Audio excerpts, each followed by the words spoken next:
Thiruvananthapuram mayor V രാജേഷും deputy mayor ആശാനാഥും ബലിദാനികളുടെ വീട് സന്ദർശിക്കുന്നു. ഇടവക്കോട ബസ്തി കാര്യവാഹായിരുന്ന സമയത്ത് CPM കൊലപ്പെടുത്തിയ കല്ലമ്പള്ളി രാജേഷിന്റെ വീടാണ് സന്ദർശിക്കുന്നത്. നേരത്തെ വെങ്കുളത്തുകോണം രഞ്ജിത്തിന്റെ വീടും സന്ദർശിച്ചിരുന്നു. തത്സമയം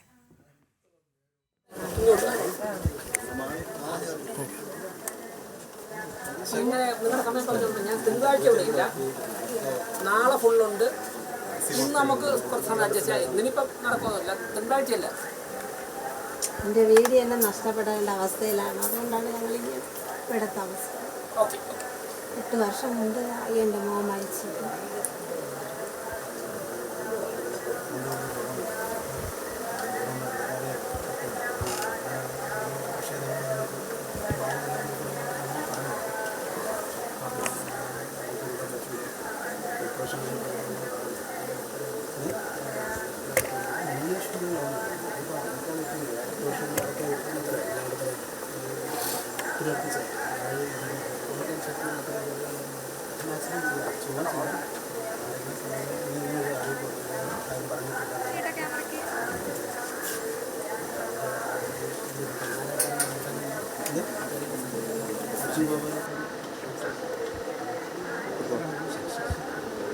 മാപ്പഴ ഇന്നലെ സത്യപ്രതിജ്ഞ ചെയ്യുന്നു. പ്രവർത്തനം തുടങ്ങുന്നതിന് മുമ്പ് എല്ലാ കാര്യങ്ങളും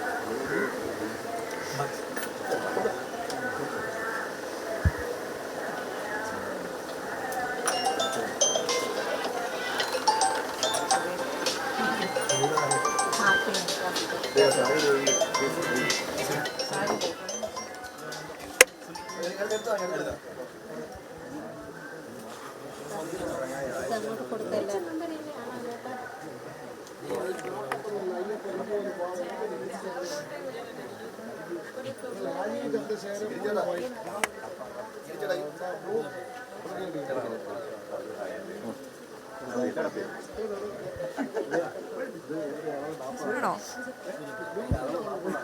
പിന്നെ ഇത് 250 രൂപ കിട്ടൂല. തിരുവനന്തപുരം മേയർ വി രാജേഷും ഡെപ്യൂട്ടി മേയർ ആശാനാഥും ബലിദാനികളുടെ വീട് സന്ദർശിക്കുന്ന തത്സമയ ദൃശ്യങ്ങളാണ് പ്രേക്ഷകർ ഇപ്പോൾ കണ്ടുകൊണ്ടിരിക്കുന്നത്. രാവിലെ ഇവിടെത്തി പുഷ്പാർച്ചനയൊക്കെ നടത്തിയിരുന്നു. ഇടവക്കോട് ബസ്തി കാര്യവാഹായിരുന്ന സമയത്ത് CPM അതിക്രൂരമായി കൊലപ്പെടുത്തിയ കല്ലമ്പള്ളി രാജേഷിന്റെ വീട്ടിലാണ് ഇരുവരും ഇപ്പോൾ ഉള്ളത്. അവിടെ നിന്നും ചായയൊക്കെ കുടിച്ച് കുടുംബാംഗങ്ങളോട് സംവദിക്കുകയാണ് ഡെപ്യൂട്ടി മേയറും വി രാജേഷും. ഒപ്പം നേരത്തെ ഇന്ന് രാവിലെ തന്നെ വെങ്കുളത്തുകോണം രഞ്ജിത്തിന്റെ വീടും സന്ദർശിച്ചിരുന്നു. ഇവിടെ എത്തി കുടുംബാംഗങ്ങളുമായൊക്കെ സംവദിച്ച ശേഷം പുഷ്പാർച്ചനയൊക്കെ നടത്തിയിരുന്നു. അതിനുശേഷമാണ് ഇപ്പോൾ ഇങ്ങോട്ടേക്ക് എത്തിയിരിക്കുന്നത്. തിരുവനന്തപുരം മേയർ വി രാജേഷും ഡെപ്യൂട്ടി മേയർ ആശാനാഥും ബലിദാനികളുടെ വീട് സന്ദർശിക്കുന്ന ദൃശ്യങ്ങളാണ് പ്രേക്ഷകർ കാണുന്നത്. അവിടെ നിന്നും വിവരങ്ങളുമായി പ്രശാന്ത് ശങ്കരമംഗലത്ത് എത്തിച്ചിരുന്നുണ്ട്. പ്രശാന്ത്, ഇന്ന് ആരുടെയൊക്കെ വീടാണ് ഈ ഡെപ്യൂട്ടി മേയറും സന്ദർശിച്ചത്? എന്തൊക്കെ ചടങ്ങുകൾക്കാണ് അവിടെ അവർ സാക്ഷ്യം വഹിച്ചത്?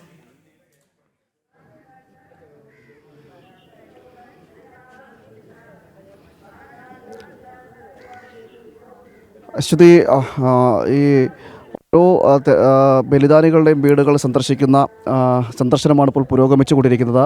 ഇപ്പോൾ രണ്ടാമത്തെ ഈ അതായത് ശ്രീകാര്യം മേഖലയിൽ രണ്ടാമത്തെ വീട്ടിലേക്കാണ് ഇപ്പോൾ എത്തിയിരിക്കുന്നത്. കല്ലമ്പള്ളി വീട്ടിൽ 2017 രാജേഷിനെ CPM വെട്ടിപ്പരിക്കേൽപ്പിച്ച് കൊല ചെയ്യുന്ന ഒരു സാഹചര്യം ഉണ്ടാകുന്നത്. സംഘത്തിൻ്റെ ചുമതല വഹിച്ചുകൊണ്ടിരിക്കുന്ന സമയത്താണ് ഇത്തരത്തിൽ കൊലപാതകം നടക്കുന്നത്. ബസ്തി കാര്യവാഹായിട്ട് ചുമതല വഹിക്കുന്ന സമയത്താണ് ഇത്തരത്തിൽ CPM അക്രമികൾ ക്രൂരമായി കൊല ചെയ്ത് അരങ്കൊല ചെയ്ത് ഇല്ലായ്മ ചെയ്തത്. ആ വീട്ടിലേക്കാണ് രാജേഷിൻ്റെ വീട്ടിൽ എത്തുകയും കുടുംബാംഗങ്ങളുമായി സംസാരിക്കുകയും ഒക്കെ ചെയ്തു. സംസാരിച്ചതിന് ശേഷമാണ് ഇപ്പോൾ മറ്റിടങ്ങളിലേക്ക് പോകുന്നത്. നേരത്തെ രഞ്ജിത്തിൻ്റെ വീട്ടിൽ പോയിരുന്നു. ഇങ്ങനെ പ്രസ്ഥാനത്തിന് വേണ്ടിയിട്ട്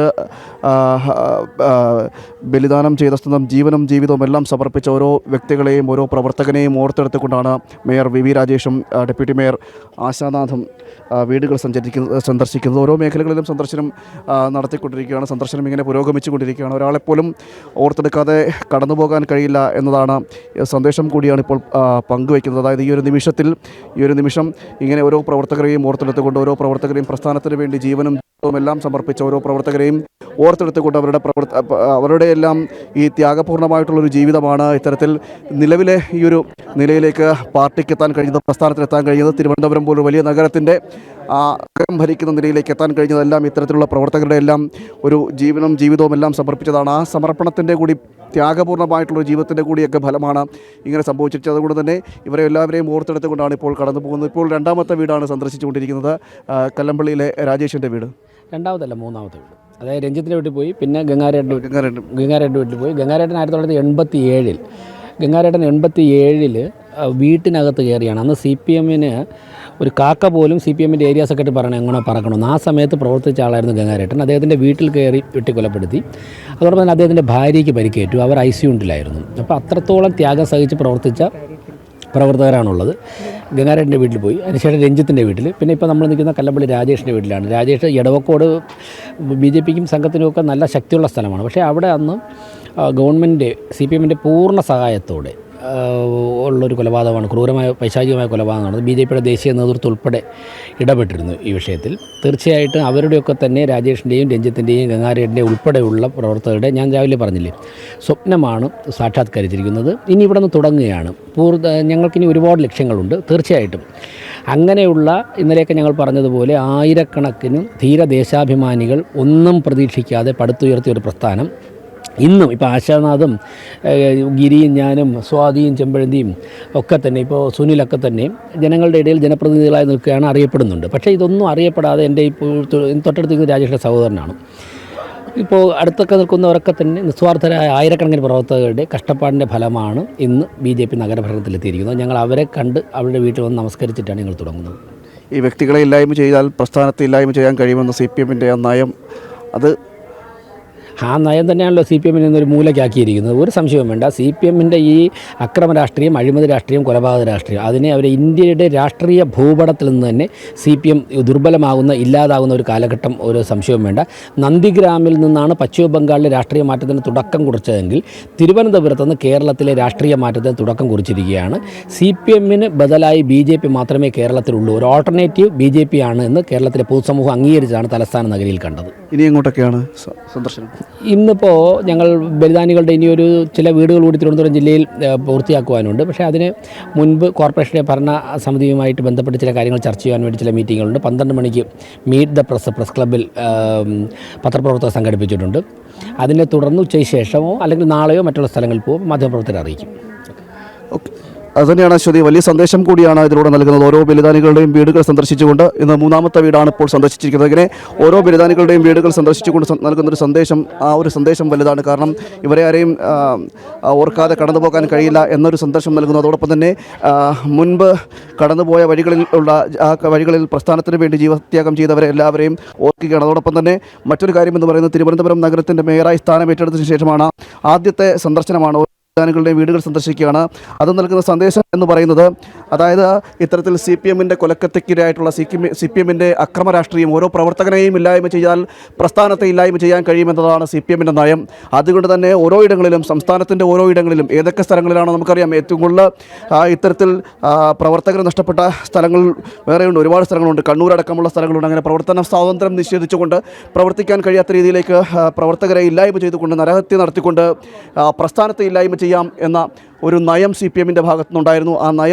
ആ നയം കൂടി പുറത്തേക്ക് കാണിക്കുകയാണ്. കാരണം ഇങ്ങനെയൊന്നും ഇല്ലായ്മ ചെയ്താൽ തങ്ങളെ നശിപ്പിക്കുവാൻ കഴിയില്ല എന്നൊരു സന്ദേശം കൂടിയാണ് ഇതിലൂടെ നൽകുന്നത്. മാത്രമല്ല CPMൻ്റെ അക്രമ രാഷ്ട്രീയം ഒരിക്കൽ കൂടി ചർച്ച ചെയ്യപ്പെടുന്നു എന്നത് കൂടിയാണ് ഈ സന്ദർശനം കൊണ്ട് നമുക്ക് അർത്ഥമാക്കുന്നത്. അതായത് ഓരോ കേരള ജനത ഒരിക്കൽ കൂടി CPMൻ്റെ അക്രമ രാഷ്ട്രീയം ചർച്ച ചെയ്യപ്പെടും, അത് രാജ്യമൊട്ടാകെ ചർച്ച ചെയ്യപ്പെടും എന്നൊരു അടക്കമുള്ള സന്ദേശം കൂടി ഈ സന്ദർശനത്തിലൂടെ നടത്തുന്നു. എന്തായാലും 3 വീടുകളാണ് ഇന്ന് സന്ദർശിച്ചിരിക്കുന്നത്. ഇത്തരത്തിൽ മേയറും ഡെപ്യൂട്ടി മേയറും സന്ദർശിച്ചിരിക്കുന്നത്. അങ്ങനെ ഓരോ സ്ഥലങ്ങളിലും, ഈ തിരുവനന്തപുരം ജില്ലയിലെ ഓരോ സ്ഥലങ്ങളിലുള്ള ബലിദാനികളുടെ വീടുകളും സന്ദർശിക്കും. അതിന് മുന്നോടിയായിട്ട് ചില നഗരസഭയുമായി ബന്ധപ്പെട്ട ചില കാര്യങ്ങളിലേക്ക് കടക്കേണ്ടതുണ്ട്. അതുകൊണ്ട് തന്നെ അവിടേക്കാണ് ഇനിയുള്ള യാത്ര VV രാജേഷിൻ്റെ. എന്തായാലും മേയറായി സ്ഥാനമേറ്റെടുത്തതിന് ശേഷം വലിയ വിജയം തിരുവനന്തപുരം നഗരത്തിൽ BJPക്ക് ലഭിച്ചിരിക്കുന്നു. പ്രശാന്ത്, അങ്ങനെ തന്നെയാണ് ഈ ദിവസവും നമുക്ക് വേണ്ടി, നമ്മുടെ പ്രസ്ഥാനത്തിന് വേണ്ടി ജീവനും ജീവിതവും ഒക്കെ സമർപ്പിച്ച ബലിദാനികളെ മറന്നുകൂടാൻ പാടില്ല എന്നാണ് വി രാജേഷും ആശയും പ്രതികരിച്ചത്. എന്തായാലും ഉച്ചയ്ക്ക് 12:30 ഈ തിരുവനന്തപുരത്ത് നടത്താനൊരുങ്ങുന്ന വികസന പ്രവർത്തനങ്ങളെക്കുറിച്ച് മാധ്യമപ്രവർത്തകരുടെ മുന്നിൽ ഒരു പ്രസ് മീറ്റ് നടത്തുമെന്ന് കൂടി അവർ പറഞ്ഞു വെക്കുന്നുണ്ട്.